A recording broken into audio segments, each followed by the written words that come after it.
সুপ্রিয় দর্শক, আমি আলপনা আপনাদের সবাইকে শুভেচ্ছা জানিয়ে শুরু করছি ট্রিক্স রান্নাঘর অতিথির সাথে। আশা করি সবাই ভালো আছেন। সারা মাস সিয়াম সাধনার পর, ত্যাগ তিতিক্ষার পর আসছে খুশির ঈদ। সেই ঈদে নতুন জামা কাপড়ের সাথে সাথে তৈরি হবে মজার মজার রান্না।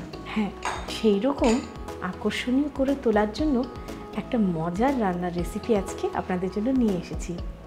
সেটা হচ্ছে চিংড়ির কোপ্তা পোলাও। পোলাও তো আপনারা অনেকেই রান্না করেন ঈদের দিন, আর মাংস, কিন্তু তার সাথে এই চিংড়ির কোপ্তা পোলাওটা অনবদ্য। চিংড়ির কোপ্তা পোলাও তৈরি করতে আমাদের লাগবে চিংড়ি মাছের পেস্ট আধা কাপ, অ্যারারুট গোলা 2 টেবিল চামচ, ডিমের সাদা অংশ 1টি, কাঁচামরিচ বাটা 1 টেবিল চামচ, রসুন বাটা 1 চা চামচ, আদা বাটা 1 চা চামচ, গরম মশলা গুঁড়ো 2 চা চামচ, জিরা গুঁড়ো 1 চা চামচ, পেঁয়াজ বাটা 4 টেবিল চামচ, ঘি 2 টেবিল চামচ, সয়াবিন তেল আধা কাপ, শুকনো মরিচ গুঁড়ো 1 চা চামচ, চিনি 2 টেবিল চামচ, নারকেল দুধ আধা কাপ, মশলা বাটা আধা কাপ, মশলা সহ ফুটানো পানি 4 কাপ, কাঁচা মরিচ 7-8টি, গুঁড়ো দুধ আধা কাপ, চাল 2 কাপ এবং লবণ স্বাদ মতো।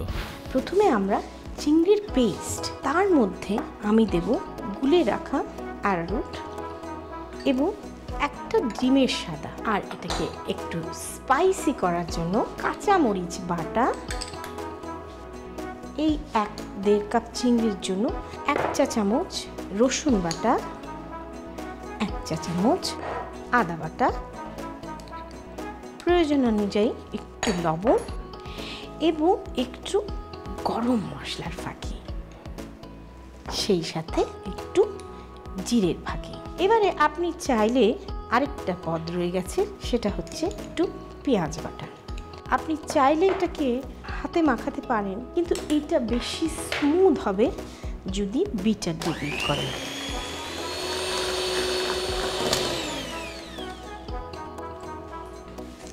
প্রিয় দর্শক, যে কোনো মাছের কোফতা তৈরি করতে গেলে আপনারা যদি তার মধ্যে একটু ডিমের সাদা এবং অ্যারারুট দিয়ে নেন, তাহলে বাইন্ডিংটা খুব ভালো হয়।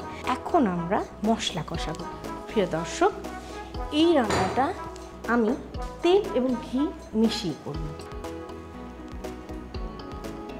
একটু ঘি দিয়ে নিলাম, সেই সাথে দেব একটু সয়াবিন তেল। এতে আমি কোনো পেঁয়াজ কুচি ব্যবহার করিনি, আমি বাটা মশলায় রান্না করব। এই জন্য আমি দিলাম পেঁয়াজ বাটা, আর দেব আদা বাটা, রসুন বাটা। একটু সুন্দর সোনালি রং হওয়ার জন্য আমরা দেব কাশ্মীরি মরিচের গুঁড়ো। এবার আমি দেব 1 চামচের মতো গরম মশলা, আর দেব একটু 1/2 চামচের মতো ভাজা জিরের গুঁড়ো। এতে দেব লবণ আর 1 চামচের মতো চিনি। প্রিয় দর্শক, আমি এই মশলাটাকে কষাবো নারকেলের দুধ দিয়ে। নারকেলের দুধ দিয়ে দিলাম। আমাদের এই মশলাটা কষাতে কষাতে আমি আপনাদেরকে আরও কিছু ইনফরমেশন দিই। সেটা হচ্ছে এই বিশেষ পোলাওটা রাঁধতে আমি আরেকটা বিশেষ মশলা এখানে নিয়েছি, যেটা হচ্ছে কিশমিশ, আলু বোখারা, বেরেস্তা এবং মৌরি ভেজে গুঁড়ো করা।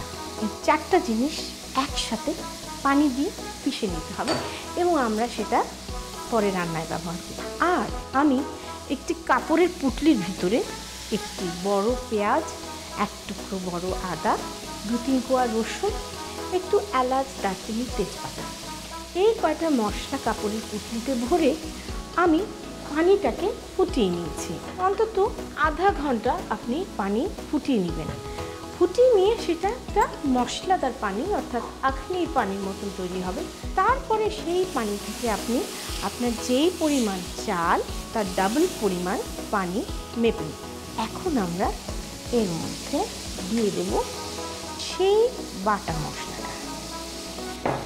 এতে করে ঝোলটা ঘনত্ব তো বাড়বেই, সেই সাথে একটা রিচনেস চলে আসবে। এইবারে আমি আঁচটা কমিয়ে দিয়ে কোফতাগুলো ছাড়তে থাকবো। হাতটা ভিজিয়ে নিলে আপনার ছোট ছোট কোফতা করতে খুব সুবিধা হবে এবং জিনিসটা খুব নরম বলে আপনি ভয় পাবেন না কোফতার সাইজ এবড়ো থেবড়ো বলে। আলটিমেটলি তাপ পেয়ে কোফতাগুলো মোটামুটি গোলই হয়ে যাবে। আমরা কোফতাগুলো ছাড়তে থাকি।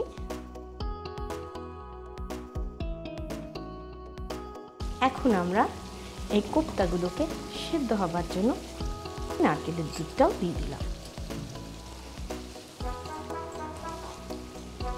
সাদা তরকারিগুলো কখনো পোড়া লেগে গেলে না পুরো তরকারির মধ্যে পোড়া গন্ধ ছড়িয়ে যায় এবং এই স্মোকি গন্ধটা আসল ফ্লেভারটাকে একদম মেরে ফেলে। প্রিয় দর্শক, আমাদের কোফতা হয়ে এসছে। এখন আমরা কোফতার চুলো বন্ধ করে কোফতাগুলোকে ছেঁকে ঝোলের থেকে উঠিয়ে রাখি।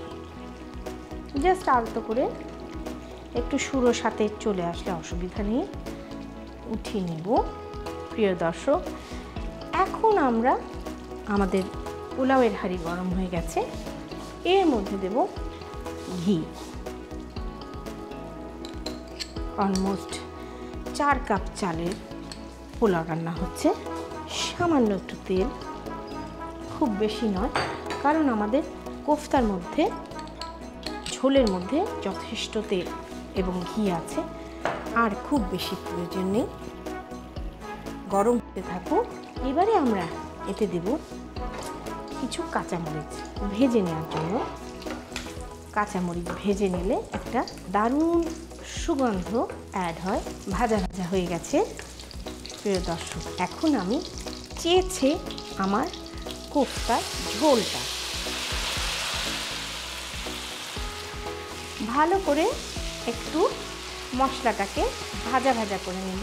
এইবারে এর মধ্যে আমি দেব আমার সেই পুটলি সমৃদ্ধ পানিটা, অর্থাৎ আখনির পানি। আপনারা দেখতে পাচ্ছেন এর মধ্যে আমার পুটলিটা রাখাই আছে। একটু চেপে ধরলাম যেন মশলাটা এর মধ্যে চলে যায়। এইবার আমি এতে দেব হাফ কাপ গুঁড়ো দুধ দিয়ে একটু হুইস্ক করে দিতে ভুলবেন না। পোলাওয়ের মধ্যে দুধ দিলে পোলাওটা নরম হয়। এর মধ্যে আমি দিব সামান্য 1 টেবিল স্পুনের মতো চিনি এবং পরিমাণ মতো লবণ। আমাদের কোফতার মশলায় এনাফ লবণ দেওয়া আছে। এখন আমরা চাল দেব এতে।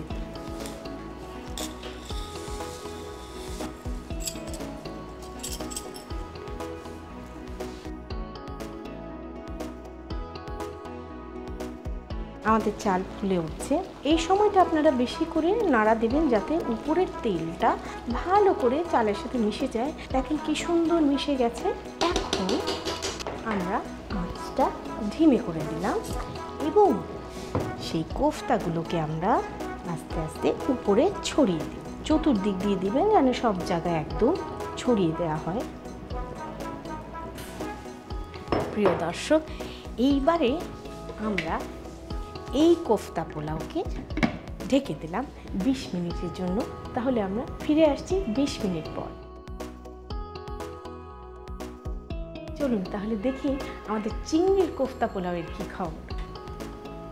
আহা প্রিয় দর্শক, এই গন্ধ, এই স্বাদ আপনারা নিজেরা রান্না না করলে টের পাবেন না। পরিবেশনের পালা, গরম গরম চিংড়ির কোফতা পোলাও।